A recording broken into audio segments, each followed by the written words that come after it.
Welcome to everything Gujarati ચેનલમાં આપ સૌનું સ્વાગત છે. તો ચાલો બાળકો, આજે આપણે થોડાક એડિબલ્સ એટલે કે ખાવાની વસ્તુના નામ શીખીશું, જે આપણે દરરોજ કિચનના અંદર યા આપણા જમવાના ખોરાકમાં ખાઈએ છીએ. તો તમે જુઓ છો કે સૌથી પહેલાં છે રોટલી. રોટલી એટલે કે બ્રેડ, જે આપણે હાથથી બનાવીએ છીએ ને વણીને, એને કહે છે રોટલી એટલે કે બ્રેડ. સેકન્ડ વાળું છે, બીજું છે માખણ. માખણ એટલે કે બટર. બટર પછી આવે છે છાશ.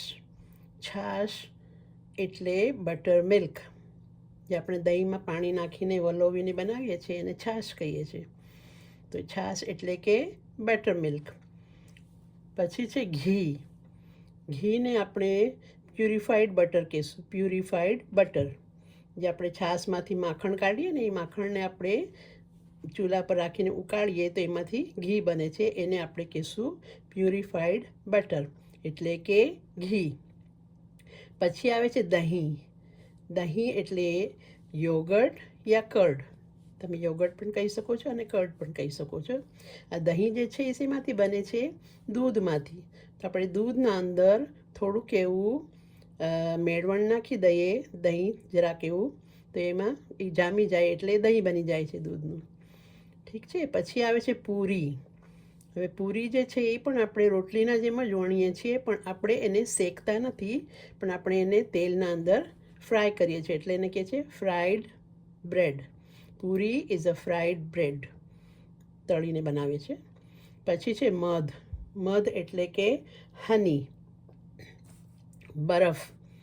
બરફ એટલે આઈસ, જે આપણે શરબતમાં નાખીને ખાઈએ છીએ એ પણ બરફ કહેવાય, અને બરફ એટલે સ્નો. પણ બરફ અહીંયા છે આપણે આઈસના ઓલામાં લેશું. ઠીક છે. બરફ એટલે આઈસ, જે આપણે ડ્રિંકને ઠંડુ કરવા માટે વાપરીએ છીએ. પછી છે માંસ. માંસ એટલે મીટ. પછી આવે છે દૂધ.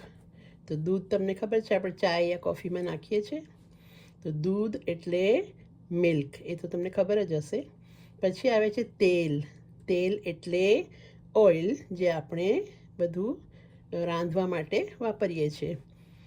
તેલ એટલે ઓઇલ. અને છેલ્લું આવે છે અથાણું.